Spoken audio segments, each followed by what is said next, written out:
Beach Golf Club. First of all, I want to thank JCD Sports and the CEO Sharon Painter, who thought it was a great idea if we're here every Sunday from 11 to 12. We're right behind the 18th green here.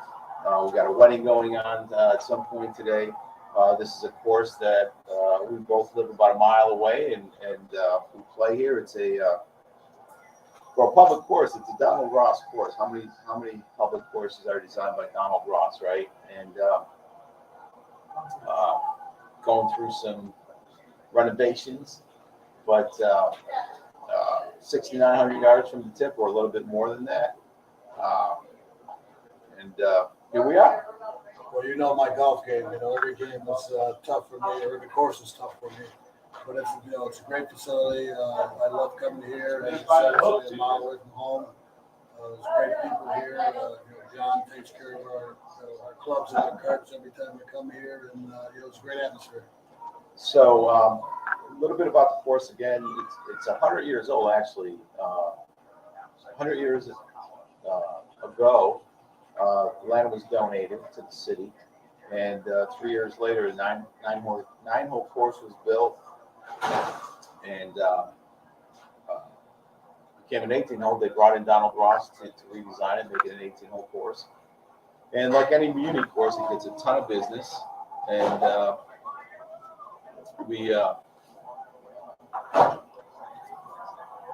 ton of business. It's hard to upkeep, right, with 250 rounds a day.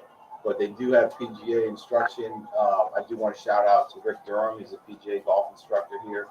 Anybody that locally is interested in golf lessons, contact Rick at 561-329-7939. And Ronnie Dunnair, she does a lot of women teaching. She's at 561-213-1298, both PGA certified. It's a pretty cool public course.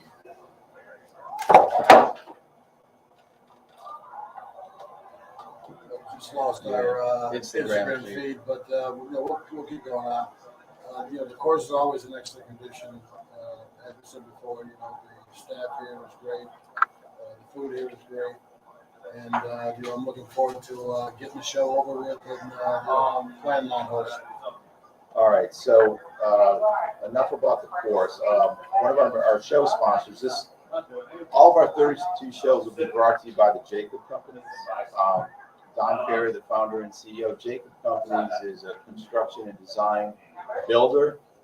If you've been to a Jets game, a Dolphins game, the Guitar Casino, the Colorado Rockies game, Don's company built the stadiums.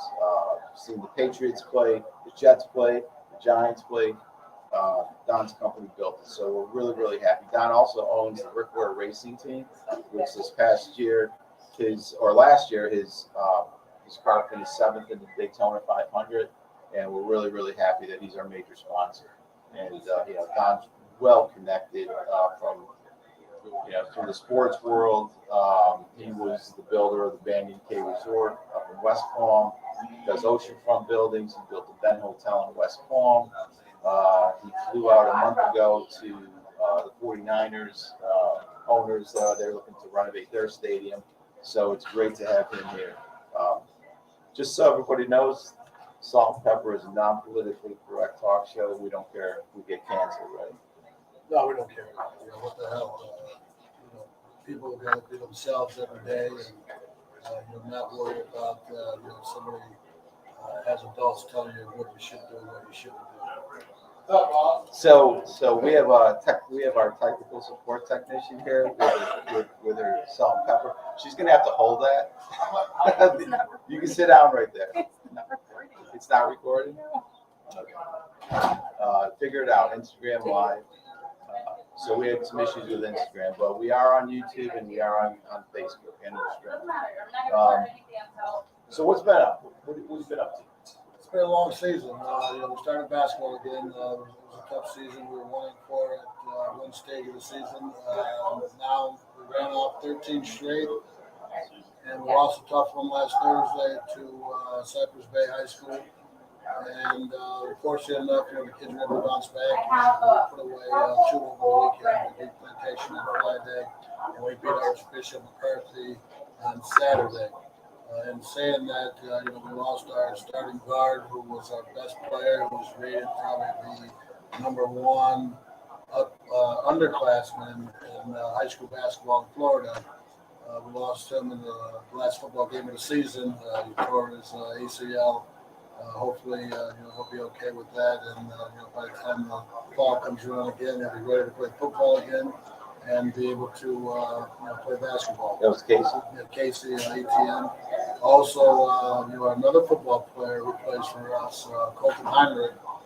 He's been highly recruited. He's been named the number one tight end in the country. Okay. A lot of schools have been there watching him, coming to our practices. I probably should have mentioned them all, but I'm going to mention some of them because it'll help the young man get a little more exposure. We've had Florida State, Penn State, Wake Forest, Syracuse, Florida. Well, Syracuse has made an offer to Casey back in December. So that was a good thing that we had for him. But we got, football-wise, our football kids are doing well. Basketball-wise, we've got some good talent. We had a couple of lost last year. Daniel Jordan went up to Kobe Cons in Maine. John went up to John Papadakis. He went to tech school in Maine. So, the kids are doing well. The kids got places that we can get them into. And, hopefully, we start our Big Eight conference playoffs next Thursday. So hopefully, we'll do well there. Okay, a couple local things. We always kind of hit some of the recent things in sports that we're seeing. How about LeBron's reaction to him not getting the call last night? Well, and everybody that knows me, I'm not too much of a LeBron fan or a Laker fan. So the situation was the officials didn't see the call, didn't make the call. The antics that he did should have warranted a technical, and then the game would have been over in regulation. He was fortunate enough that the game went to overtime, and you had an extra 5 minutes. They all played on ESPN this morning. They got cheated. You had 5 more minutes to prove that you could win the game and you deserved to win the game. You just didn't do it. So take the loss, go home, and prep for the next one. Well, my thing was Pat Beverly coming out with the camera showing around, and he got a technical, and then overtime started.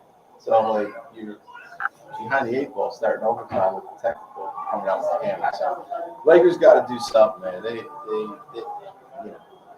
You can't keep trying to buy a championship. No. You got to get some younger players and players that are going to be legit franchise players, and guys are going to all the way around. It's just going to stop jumping teams to try to win the championship. One of the more team you have and deal with that. One of the more moving things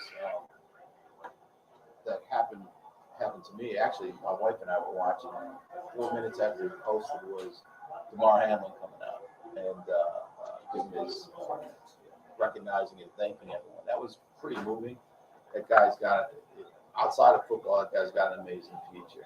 Well, it's a tough situation. I mean, for anybody to go through something like that, or basically died on the field, and was able to come back, and a couple weeks later, he's almost at full strength, and it's inspiration to everyone that the medical personnel that we have these days are top notch, and we shouldn't underestimate them. We should praise them and appreciate all the work that they do.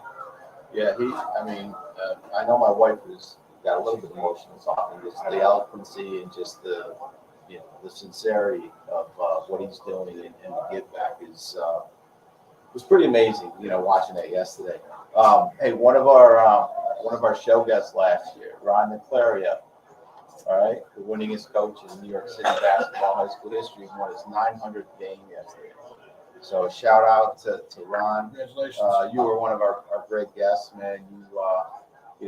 Martin Luther King Day just passed us by recently, and for those, just as a reminder, his father saved Martin Luther King's life in New York City after getting stabbed, and he shared that with us on our show last year. So congratulations, Coach, and we want to get him back on because he's quite a character. Yeah, he is. So we're going to bring on our guest, but I do want to add too, and we'll talk to Jacoby in a second here about the upcoming NFL playoffs. But I want to give a shout out to Kaiser White, the linebacker for the Philadelphia Eagles. My wife and I had the pleasure of meeting him and his folks when I coached them for 3 years on my AAU basketball team. And just a fine young man. My son played against him in youth football. And then they went to rival high schools and ended up playing against each other in basketball. And it was interesting. I read an article a week or two ago where Kaiser and Saquon Barkley, who also I coached against in AAU basketball, they were going up against each other, of course, in the first round of playoffs. But it's an interesting tidbit. It's kind of cool to see a fine young man just have the success he's having. And looking forward to watching the game today. So without further ado, it's not very often you get a franchise record holder leader. I know there's a ton of people in Pennsylvania that watch this show that are big silver and black fans. But Jacoby Ford's our first guest. Couldn't be happier starting our new season. So Jacoby, what's up, guys? come out here and sit in the middle here.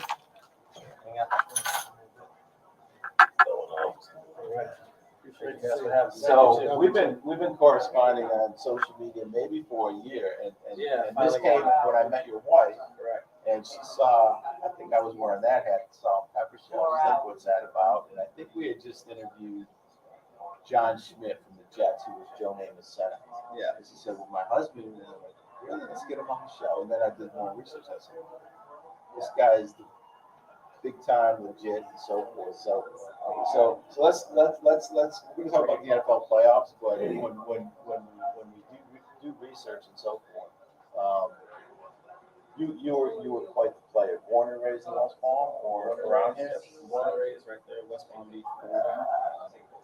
Went to Carolina High School. Been coaching there the last 5 years now. And went to prep school right up there at Fort Union, actually right after I graduated high school first. So took a little different route than around. So we're double your age, right? Okay, so You're double as age. okay. So when we were growing up, all right. So Mike Perception, Coach Gay recruited me. He was at West Point, and he wanted me to go to prep school. And back then, the perception of prep school though was like you didn't have a grade, so this would go a year. Fast forward to now, prep school is really ingrained in the top. It is, right? Because it doesn't matter. It's not like you said. Some people think it's grades. Yeah, that's not necessarily. Some guys have the grades. Some guys just don't have the test. Yeah. Maybe they want to extra playing time to get a better look than what they did when they were in high school. So this is pretty much an extra semester. So it's called a postgraduate year. So you get the postgraduate year, and that's why I had West Point. So yeah, you get to play up there. What they call the Devins. So pretty much probably like the redshirt freshman. Pretty much anybody that's redshirt can play. So postgraduates we would play against like North Carolina's JV, Virginia Tech's JV because we have really good ties with them. It was a good experience. So we were go there and actually play. We played actually in Naples, right there in Annapolis. A lot of the prep schools nowadays, nothing against our conferences or our leagues or something we have. But prep school gets kids to play against the best in the country. And I think a lot of kids need that type of exposure. Sometimes kids get too easy in our own environment. And we think we're better than we are. We don't put the work effort in to be a great player or a better player. But at that level, if you're not at the top of your game all the time, then you're going to be at the bottom of that playing list. And I think that going to a prep school, the kids learn how to be more competitive and not just take for granted that I'm a good player, I'm going to start or I'm going to play. So I think prep school is good for a lot of kids. Prep school is excellent for kids that are marginal athletes. To say let me go to a prep school a big experience to where I'm playing the best team around the country, and hopefully that I can adjust to that and improve my game. So we're basketball players, so we know about Oakell. But when I looked at Fort Union, They got some ballers. It was like 89 players or 113 players that played in the NFL, 2 Heisman Trophy winners. Eddie George, and myself. A couple guys actually I went to Clemson that were there with me, and it was honestly the best thing for me. I don't know if the coach is still there, but He actually is. okay, John Schumann. I do remember. I know that he made a comment that you were the fastest player he's ever coached. He did. Yes, He did. So He stands by it. So Salt&Pepper, we do our research. I see that. Even though we have Nothing bad, but I see But one question I got for you is that back in your playing days at Clemson, did you guys play Syracuse? We did not play Thank Syracuse. God. We did not play I'm glad Syracuse. we did because I don't think anybody was able to catch him. So that's where I went to college at Syracuse.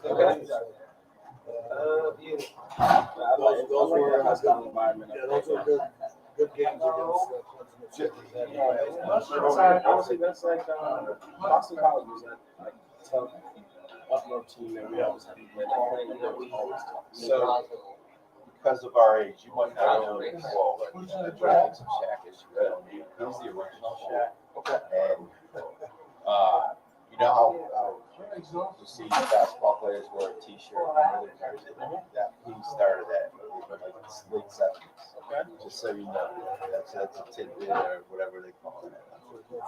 A little trivia. So I saw where I saw a thing the other day, and there was a circle on the map, and it was North Florida, and it included Alabama, Georgia, South Carolina. It said the last 16 national football championships came from that circle.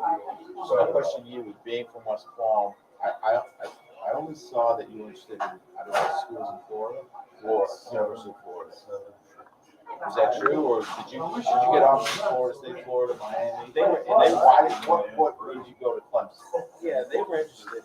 So Miami, I grew up a huge Miami fan. My brother went to Florida State, but I still grew up a Miami fan. Santana Moss was my favorite player.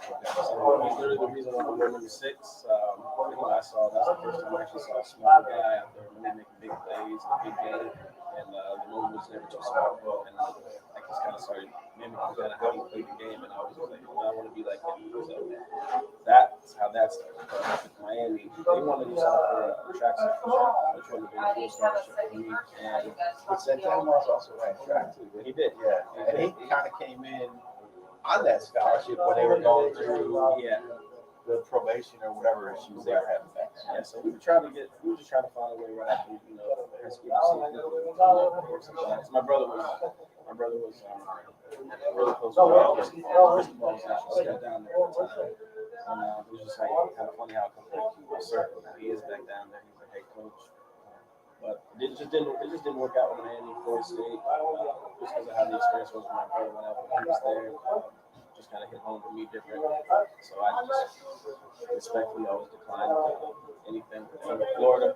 Honestly, I didn't go to Florida because of Harvard, and once I figured out he was going to go there, I was like, I'm not about to go there. They're about to feature him. He was honestly one of the best players I've ever seen play the game. And it's ironic. I went up to Fort Union because he was from Virginia. So that's all you would hear about personally. And that's when I was there. I was still playing. He was in high school. I'm in prep school. So I took my game to a different level and had some crazy stats. So I seen a documentary on ESPN a few years ago.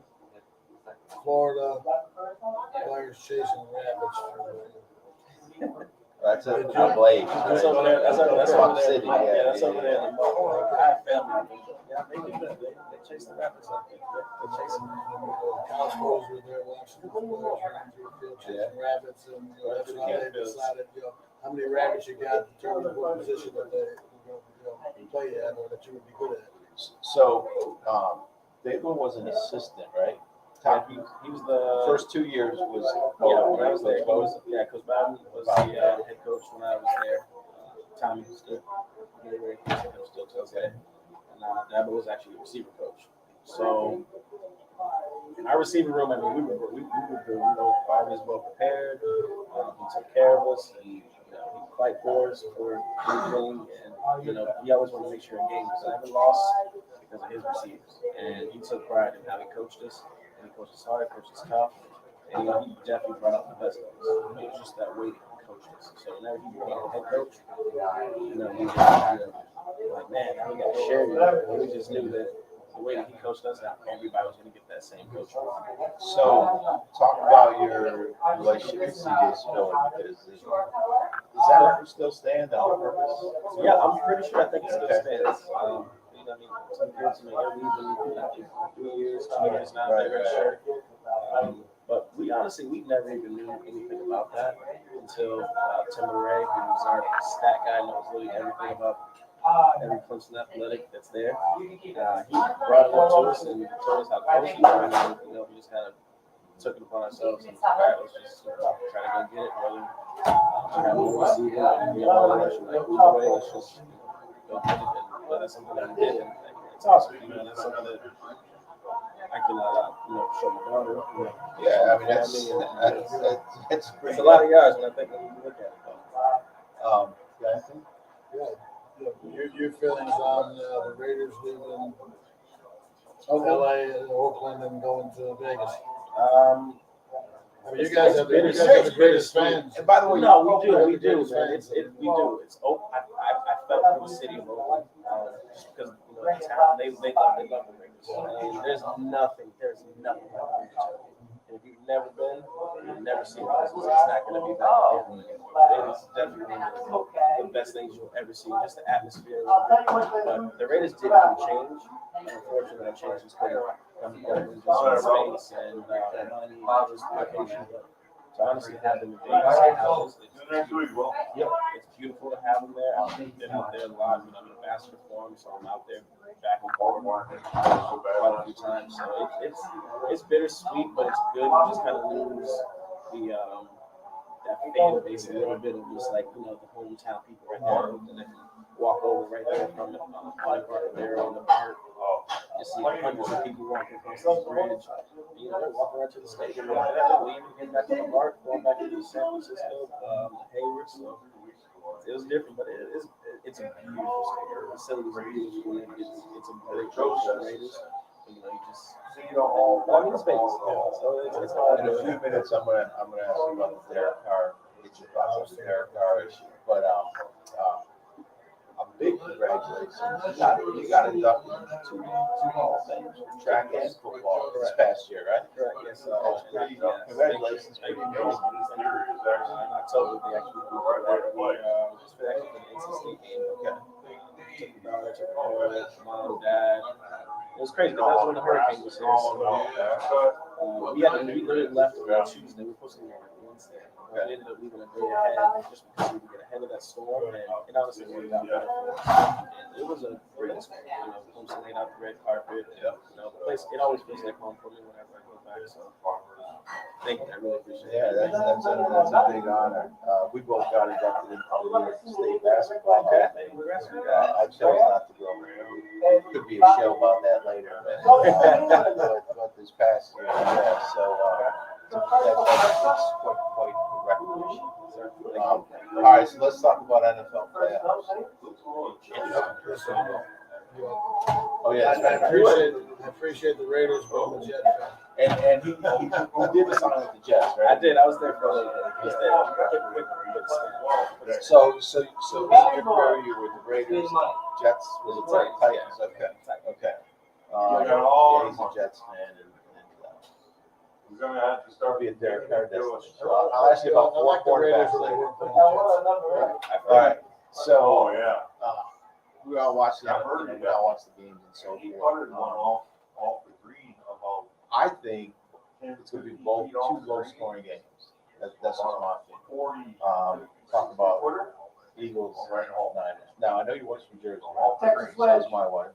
Okay. She's a big Eagles and her family's fan. So She's a Cowboys fan. Calls a Cowboys fan. Not a Raiders fan. Oh yeah, she's a Raiders fan. She's a Clemson fan. But when I met her, she's a Florida State fan. Yeah. So we convert that. By the way, everyone, if you go on Instagram or social media, follow the real Jacoby Ford because he's got one of the most beautiful daughters around. Is that Sarah? Sorry, yeah. You gotta see this young lady. But anyways, back to football. So, Niners defense, Eagles defense. Two great defenses. It's going to just come down to if Jalen Hurts can make plays. But I think he's definitely going to get defensive front for the league because he's a quarterback that I don't think he really seen like that can move as well as he can. But if they can keep him bottled up and Bosa can get to him, if they can get to him with a 4-man rush, it's going to be a long day for Hurts and vice versa. If that does happen, if it doesn't happen, then he's going to have a field day back there. Because he's had more time to heal that bone arm. He didn't take a beating last week at all. He had that extra week off, so he's definitely going to be fresh. But that 49ers defense, and that offense eventually just keeps pounding. It keeps pounding, and eventually you just break. And Jalen literally said it. He said it great after the first game they had. He said, "We know we're a physical team. It just all depends if you can just take it all 4 quarters. And eventually you just start seeing they just wear you down." Is the stage too big with Brock Purdy? No, he's got nothing. 7-0. He's got nothing to prove. He's in a situation where whatever he does is going to be accepted. Because he hasn't had that experience, he hasn't had that crazy start. And, the guy, Purdy's just going out having fun. Well, he's overachieved. You say he's overachieved, but on the road, right? I think he's on 2 road games. Last week, he had 214 yards passing. Playing Philly's a different animal. It is. That's the question. What do you think about him? How do you think he's? I mean, I definitely give him. He's a guy that definitely he's already written a lot for himself and say exceeded expectations and what anybody thought that he was even going to be. And he's got that playing loose. He's playing loose. He's got guys that believe in him, and they're right behind him. Who are you getting? Them getting McCaffrey and what they use him. Like he's been the craziest addition for them. I'm like. He's a game changer. He is the X factor. And if they let him get loose, it's going to be. You know as well as anybody knows. If you have confidence in your quarterback and you have the players down and running back, anything can happen. Purdy can come out and guess what? Everybody wants to live there. Shine more than others, and you as receivers hurts. Follow him up and not let him run. That line is like 1.5. Right? So he's probably watching, but our friend Chris Passick, he was like a big Carson Wentz fan, and I'm like. I personally don't. I've always had this when they drafted Jalen Hurts. Jalen Hurts to me is a leader to savvy the championship. I just never saw that with Carson Wentz. So Chris, I know you're watching. I was right. You were wrong. Whatever happened. He had a good run. When he was before he got injured, he was playing very good football. I will say that Carson Wentz was. Like I said, they don't win that. You don't win that Super Bowl without Nick Foles. Without Nick Foles. Big Nick. Whatever. The line is straight. The Eagles game. Okay. So let's go to Mahomes and his injury. That to me is the X factor. They're saying that he's a miracle man and they want to take what he's taking, but I don't think we all know, right? Until he's on the field. Yeah, I mean, until you're out there on the field on that ankle, and you got to actually go play football and do a football move, which you never can prepare for, train for. When you're in that situation, that's when you're really going to see if can he go and extend those plays and what he does. Can he be elusive when he kind of just the dude is not fast enough. But somehow he has a way of eluding people and getting away and just he's a magician with the ball. Flipping the ball behind his back, and that's the hard part about him. You can't even rush at him straight up. He can side on the ball and spin He is literally uninsured. Isn't it amazing when his wife and knucklehead brother are in the news? He has like a great hair, right? I mean, He's like just like the still had a great distraction. year last year. No, but you know what I'm saying. Like, I mean, you just hear, yeah, I mean, you hear about that, but I mean, it's like, as long as he's not screaming, but you know, you definitely can tell that they had a little sit down, like, hey, let's kind of keep you out of play. Let's relax, you know, get out the limelight, because it's always going to be all eyes on you when you're the man, you're a $500 million man. You're gonna have eyes on you all the time. I love Joe Burr, right? I just his demeanor and Joe Burr is just like we are. I don't know. He's just got this confidence about him. I think it will, and I think the defense of Cincinnati is underestimated. In my opinion, I think they're a very good defensive team. Like I said, I think this team hinges on a healthy Mahomes. Well, I mean, you know, the biggest thing in football is, quarterbacks are going to do homework. Do your homework, see what you got, see what you need to do, adjustments you got to make. It's a long process. These guys are weekend in between to work on these. These guys are putting in 12, 14 hours a day trying to get the game plan right, get themselves focused and everything. And Joe Burrow made a comment the other day. He does his prep, and then he goes and plays his video games. And he goes and has a little fun. So that changes the dynamics for him, where he's relaxed. Now he's ready to go. He smokes his cigars. He dresses funky. He's got that swagger and stuff like that. So those things, and that's what prepares him for the game. Then, you got to say, to me, this game's a toss-up. Kansas City is -2. What happens 1 year at LSU? You got swagged out. What is the answer? Don't let my confidence offend your insecurity. I love that line. Yeah, we just saw the bride walk by. Okay, so here's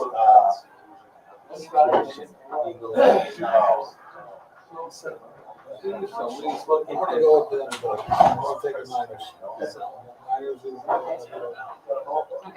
little surprising this season. So, next game, Bengals. I'm always going to stick with Mahomes. Who do you like, Bengals, Niners?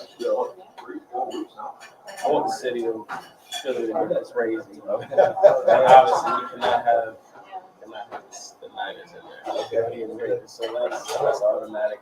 Eagles for that. And Chiefs game. If Mahomes can be Mahomes, I don't see Mahomes in losing. Especially with the Bengal guys saying, this is Burrow head. I just want to say the weirdest thing ever to do. Cincinnati's beaten them 3 times in a row. Yeah, they're undefeated. Yeah, he's undefeated. Exactly. I'm going to Eagles. So here, 4 quarterbacks. You tell me where you think they're going to end up. Tom Brady. I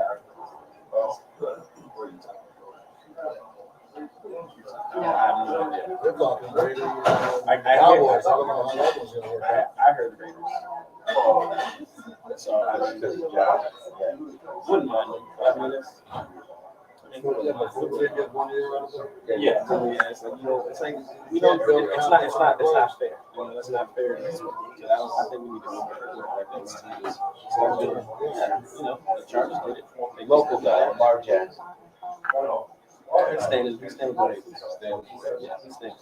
They just got to go get him weapons. That's all he needs. You go give him some weapons. That's all he needs.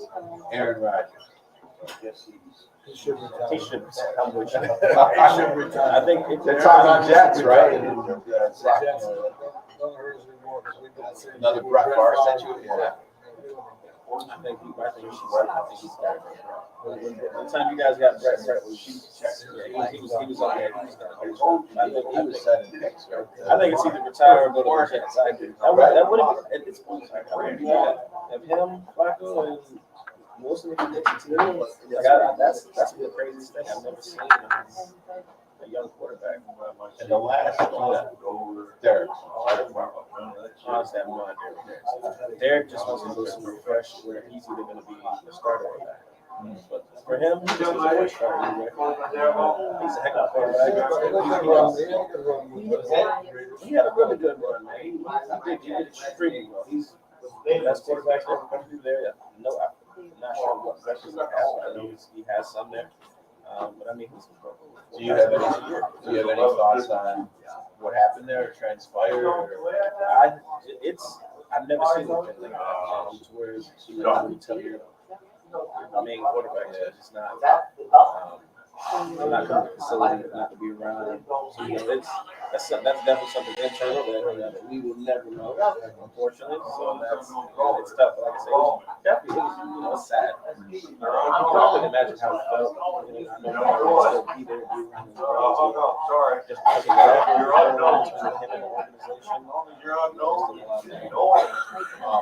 Last question, because we were very close last year, getting Ed Reed on the show. And he got tied up with this big cigar guy, running cigars. With the recent stuff happening at Jamal Stewart, Coach Atlantic, I reached out to him, but with the end of the Jackson State. So, have you been following that story? With Ed? Yeah. I followed him a little bit. From what I saw, he wanted to just to get stuff better for the school, right? For the school, for the program, just because that's what Dion did well. Dion brought the awareness. These guys are giving them what they deserve. They got the same kind of facilities. I'm not saying it's got to be over the top, but it needs to be better. Which I agree because I want you to get guys at schools without a nice facility, like nice place, right? That's what schools are building with, like Florida just built there. They just built their facility, a brand new one. Like that's what these kids are actually flocking to. That's what they're going to. They want to go to cool facilities because they don't have to transfer. They can transfer just like this nowadays. And I hate it. I think they brought back to where when you transfer. So that gotta get over. But they brought back the transfer, you lose that year. I think that'll slow down 600 people going to the transfer. That was good.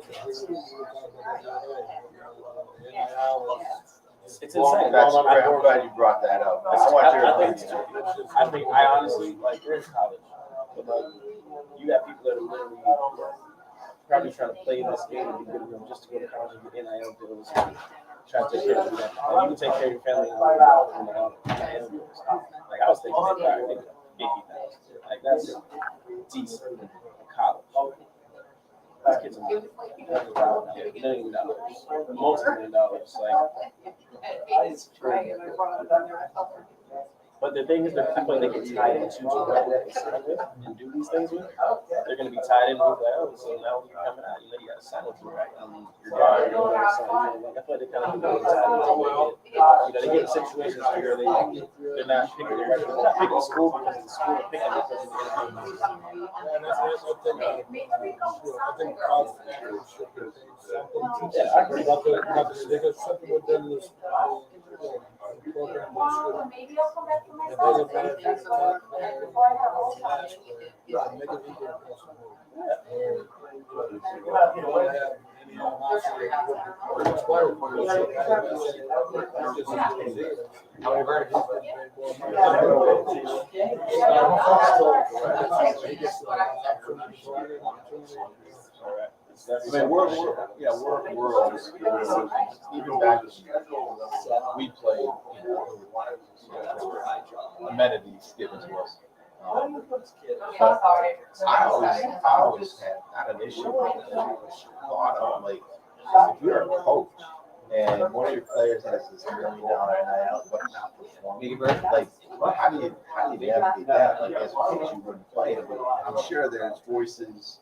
Because this student athlete has this major deal, it's got to be on the field. That's where I always had a conflicting, from a coach's perspective. They're not performing. I feel like maybe those deals, they just take them and they just same way they just get some brand with you, they just they're not performing up to these standards. I'm pretty sure that's in there. And I pretty sure the kids I'm gonna take a shot, not knowing David like you do, but I'm sure he's out there. He don't like to say that. He's got some pretty hardcore beliefs. Yeah, you know, he's raised up. He's really interesting. That's how he's always been. He's always been like that. I don't think he's opposed to the kids making money, but I think it's just probably just like how they're making it. It's too much money. And just kind of what it's doing. Like I say, it's going better than he had a kid with Clemson, and something happened when he wasn't going to get an NIL deal. Right. And teaching him from us, he's going to Miami. They're going to give you what you want, at certain places. That's just and that's just how he is. But do I think he probably should bend a little bit? Of course. Especially that transfer. I definitely think he needs to dive in there a little bit more. There's a lot of great athletes in there. And we definitely need to pick it back up because I feel like right now, punch is just normal. Like Florida State has turned up all the more athletes towards the end of the year. And I think they're going to be a problem next year. They can keep that same momentum with Jordan Travis. We need more playmakers. We need more playmakers all around from on the outside. We got two good backs, Maffa and Shepard. We have Antonio Williams. He's a great slot guy. He came on. It's weird. Got both powers and backs. He's watching that sort of game against Tennessee. How's Rob? Nah, he can't leave. He can leave after this year. He can leave after this year. Success, what's the future? I gotta believe some team in college will probably want you to go 2 years. What's the future? Right now, I really haven't had to fall off. I think this year is probably going to fall back just a little bit. Just focus on the family, focus on Zara. Get her doing some school. She's about to be starting her gymnastics back. Yeah, so she's going to be super. Don't want to embarrass myself. So I'm excited for her. There's opportunity out there to present itself. Had opportunity with special teams program from Cowboys coach. Okay. Coach Foster, Coach Williams, he's my coach. He's my coach at the Raiders when I first was there. And he had offered me a position, if it was better. He was like, hey, this is development. Would you take? I was like, yeah, most definitely. I'm like, You said and so. jump right into it. Yeah, of course. Assistant, right with you. Somebody to help him with. I know his family, his daughters. So, like if the position like that presents itself again, I definitely got my name in the hat and kill some players. Yeah. Well, we really appreciate your time, man. I just came right from talking about podcast over here. Is everything? Yeah. So not far. So if you need a dentist, my wife, Rosie Dental is right there. Okay. I'll introduce you after Say that. Sage Dental? I go there. Right there in the public plaza? Sage Dental, yeah. Coconut Creek. He Oh, goes to Coconut yeah. And Dr. Duarte and Dr. Rememebring. Yeah, right. Go right there in the plaza, right there where the Publix is. Yep, that's where I go. We got Colorado Rockies, Pat Rose in the house. Came from South How by. you doing? Good. How are you? Good. So Jacoby, pleasure to meet you. Thank your wife for the introduction. That's no problem. I'll introduce you to my wife. You can talk about the hometown segment. We'll get into Yeah, we were those. trying to figure out that. Yeah, I picked it up on paper. Yeah, when Salt returns, we'll be on our hometown segment. Colorado Rockies. Boy, and hopefully we can get Chris Devins on to speak about Louis War. Oh, you did? Bob Devins. Everyone knows Louis War. A teammate of mine at Syracuse, and Bob Devins was a great player at Devin High School, and also was one of our assistant coaches in high school. So we're gonna bring in part of the Louie and Louie show right now. Let's see if this works. Rosie, are you there? Yes, I am. Can you hear me? What? You got no Rosie, volume we on got it. no volume, but Hello. Rosie, can you hear us? Yeah, it's a good spot. I can hear you. Okay, so I think this hometown segment. I do. Okay. I have, Can you hear me? Chris, are you there? Hey, yes, I just got here. All right, we got you and Rosie on. All right, we're gonna talk a little bit to Rosie here about him remembering Lewis. I know the first time I met him was when he was a freshman and room with Dale, right, in Lawrence, and that's when I got introduced to the Floaters and Johnny Guitar Watson and Bootsy Collins and all that kind of music. But Rosie, why don't you share your thoughts on well, we have a great team on Louis? that's. Yes. Hey, thanks guys for having me here. Can you hear me? I can hear you, Rose. You can hear me?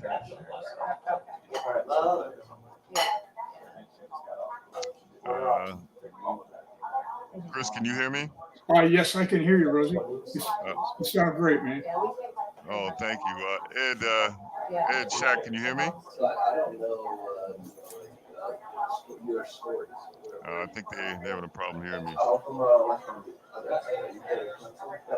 Hey, coach, you ever talk to sorry, okay, six. How many years? 5 total.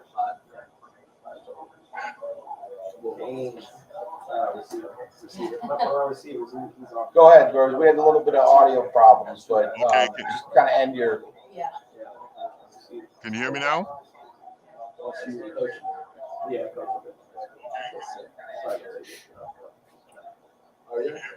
Yes.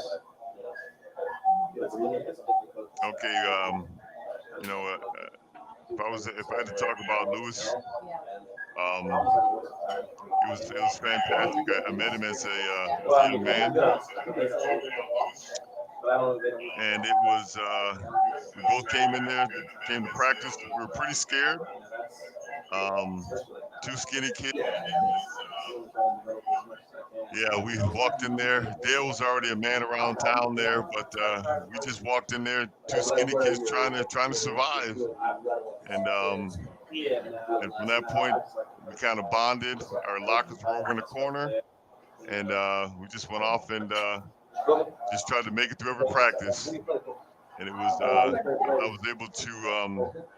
It was kind of a tough situation for me. Just before I got to Syracuse, I lost my brother Christopher when I was 16. So 2 years after I lost my brother Christopher, after I lost my brother, I came to Syracuse and I found 3 brothers. I found Dale, who was like an older brother, and then Lewis. We were just like kindred spirits. And so it was great to know him and spend time with him. We had a conversation being interviewed. We never ever had a disagreement, and that was the beauty of being affiliated with that team in Syracuse. And I'm still friends with pretty much everybody that was on that team to this day. So I've always said when I was playing at Syracuse, it was a fantastic time. I got to meet some great people, and even when it was happening, I knew it was great, but I even appreciate it more and more to this day.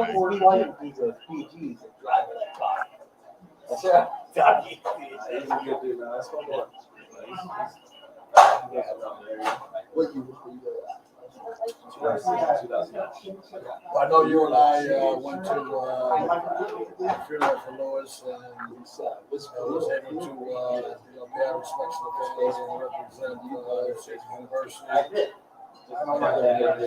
It's a moving situation where his kids have gotten older. Lewis is that grandkids. The impact that he made on a lot of people's lives.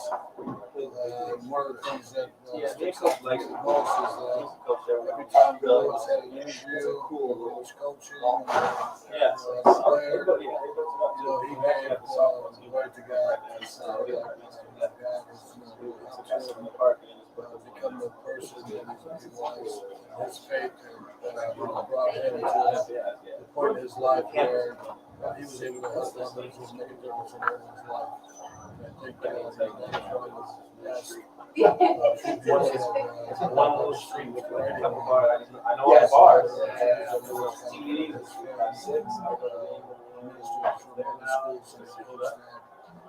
players that he played with, players that he coached, and coaches that he was on the staff with. So it's great that Lewis was able to make that great impact on some of his lives. Yeah. I just want to thank you, Dale. It was a tough time for me, and I appreciate the fact that I was able to catch up with you and meet you there. We got to spend some quality time together, and that was big for me. It was one of the toughest things that I've had to go through in a long time, and I just appreciate you for being there and helping me get through it. You know, it was a very touching situation. I mean, I knew Lewis as a basketball player. We spent time together for about 5 months. We played together in Italy, and after we did that, I had a much closer relationship to him than I thought was even possible. And then just to see that, you know, being around him and knowing his strong faith in God and just his ability to touch other people, you know, I was a big fan of him. I loved him, and he was really close to me. But I found out even more and more about him when we went to Cincinnati. So thanks again for coming out there and joining me and making it help me get through the other side of that. Really appreciate it. You got to hear what he's saying. Well said, Rosie.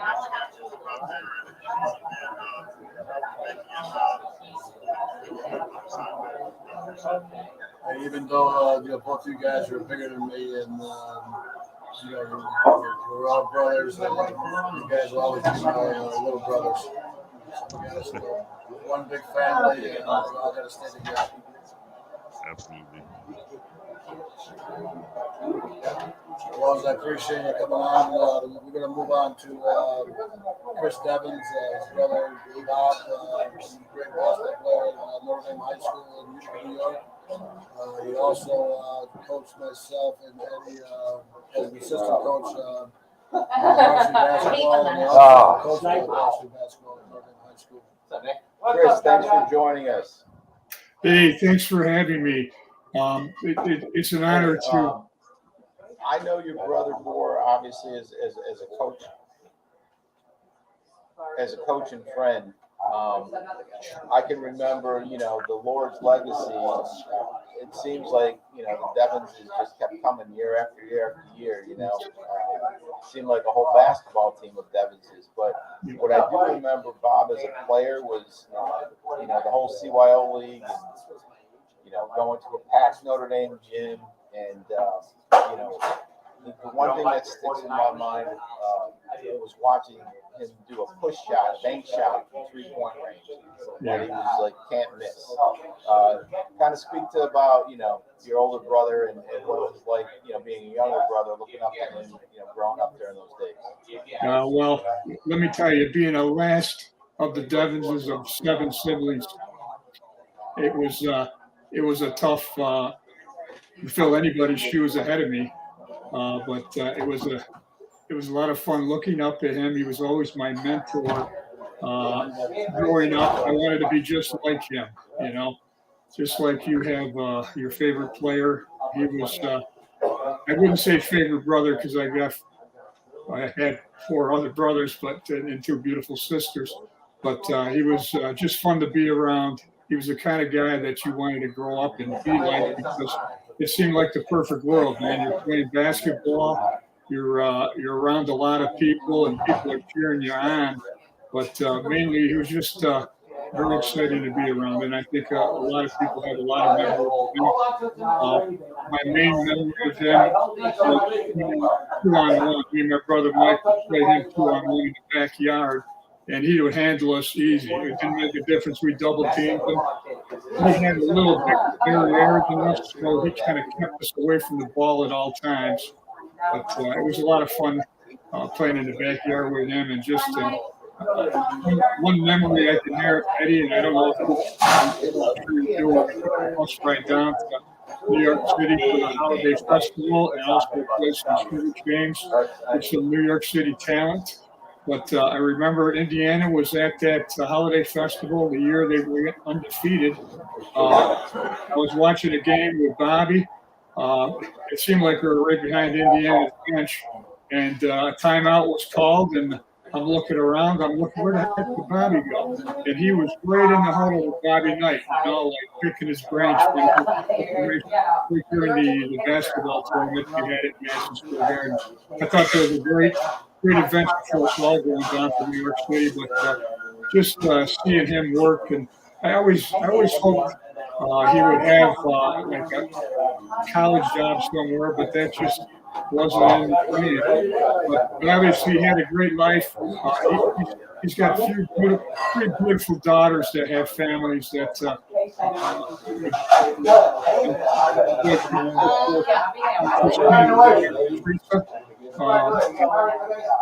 Obviously, losing our first sibling, being the youngest, it's really heartfelt. You think about, hey man, I seen Coach Durr not too long ago, and he said we're in the last quarter of our life, and I was thinking, oh geez, man, hopefully we're going to get some more overtime here, that's for sure. But a lot of memories of my brother Bob. I really loved him a lot. I definitely miss him. When he was out in Vegas, we went out and visited a lot, and he really was a lot of fun to be around. Him and his wife Sheila out there. We went out. They always take us out to a show. Just a beautiful woman that he spent his last 10, 15 years with. So he lived a good life, but obviously it's sad that he's gone. But I appreciate you guys bringing it up, because there's a lot of stories I could tell in New York State. My brother Bernie told me a story. If you guys got just a minute. But we went out. We made like the All-State New York State team, and they went down to Schenectady, Albany area, and they were in a tournament down there against the Connecticut All-Star team that featured John Williamson, and obviously Shaq, Dennis Duval was on the New York State team.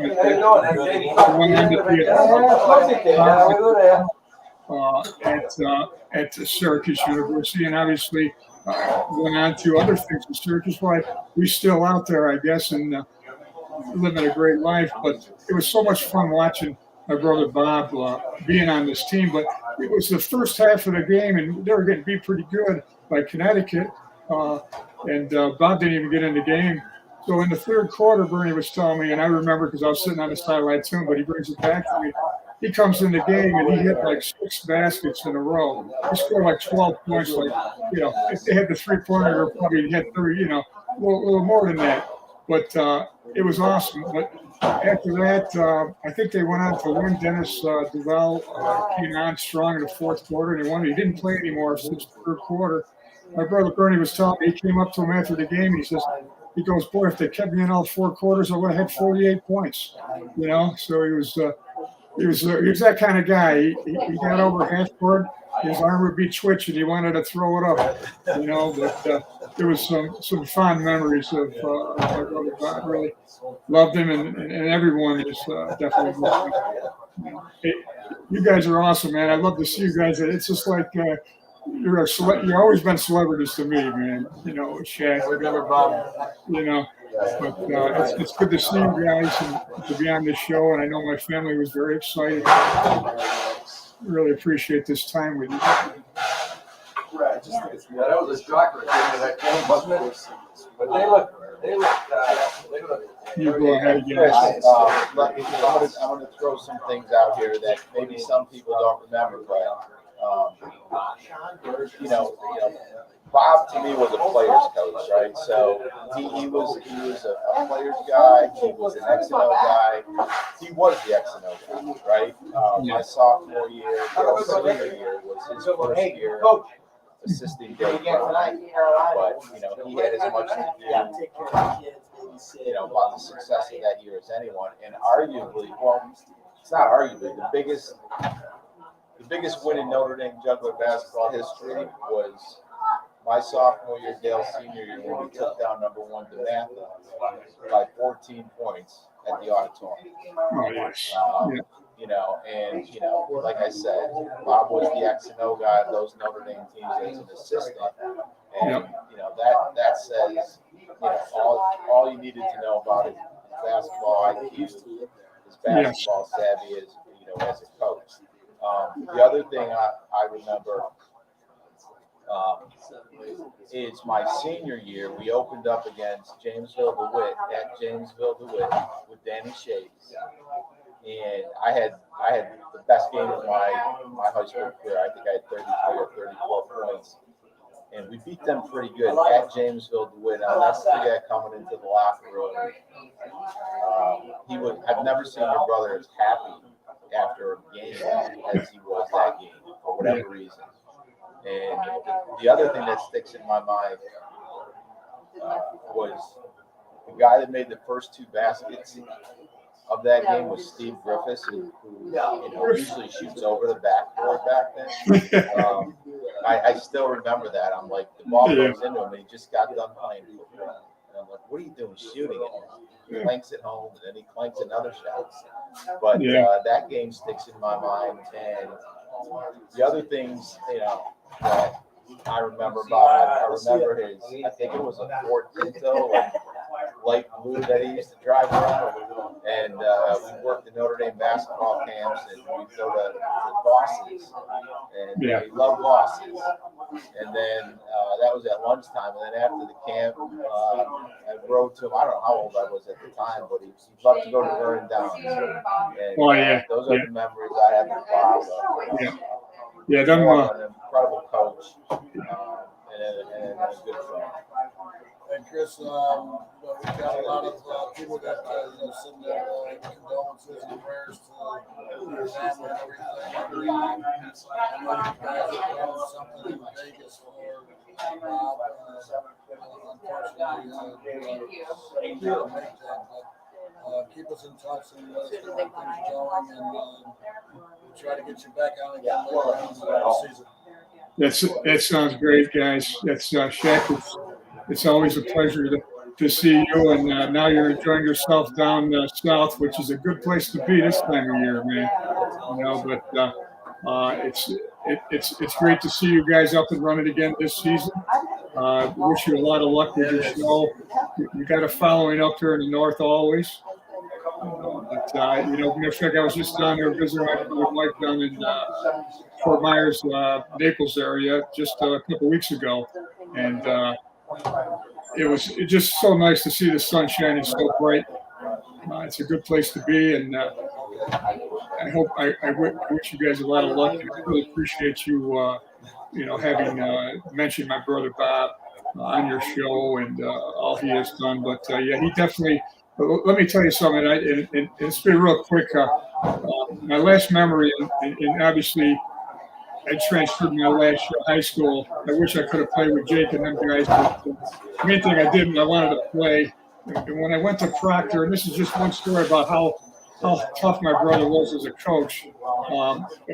We fortunately somehow beat you guys when we played Notre Dame at Proctor in our little gym there. And that was like the highlight of my year. To beat Notre Dame, because you guys were such a great team. And then just to let you know, my brother Bob didn't speak to me after that game.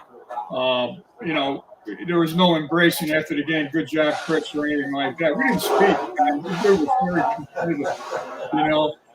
So it got to the next game that we finally played you guys at Notre Dame, and you definitely handed us a big L that game. You beat us pretty good. And he comes over to me and he gives me a big hug, and it's like, oh, geez, it's like my prodigal brother who's just come back to me now, you know. It's okay, once I beat you, now you're my friend again, you know. But he gave me a hug, and I even put that picture in the back of the D, and that I still got that picture to this day, and I look at it, and boy, I wish I had him right now to hug him, man. He was a beautiful guy, and well missed. Certainly missed. But, once again, thank you guys for having us. Well, he's always going to be in your heart and your mind. And, Bob's looking down at everybody and making sure You know it, Shaq. Thank you, Chris. You know it, brother. Hey, nice seeing you guys. Take care, man.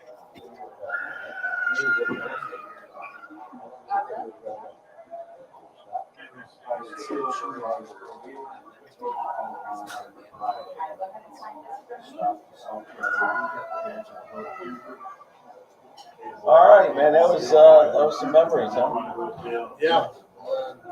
Sometimes it's unfortunate that we do get memories this way, and but it's good to to get them out and let people know what's happening with two great young men who was taken away from us. So those memories will last for a long time. God bless the whole family and the Devins family.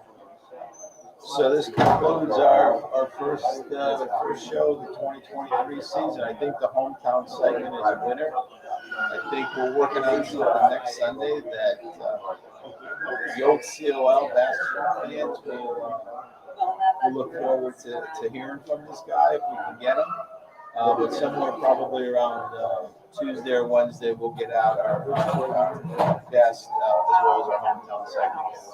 On this beautiful sunny afternoon in Delray Beach, Florida, at the lovely Delray Beach golf course, Salt&Pepper. We're what does it say? We're Salt&Pepper is moving fast but living slow down here. And by the way, this is our new technology platform. We'll get the audio issues correct next week, and the Instagram feed we had issues with, but we'll get all that worked out, and we're looking forward to a great year. Thanks for tuning in.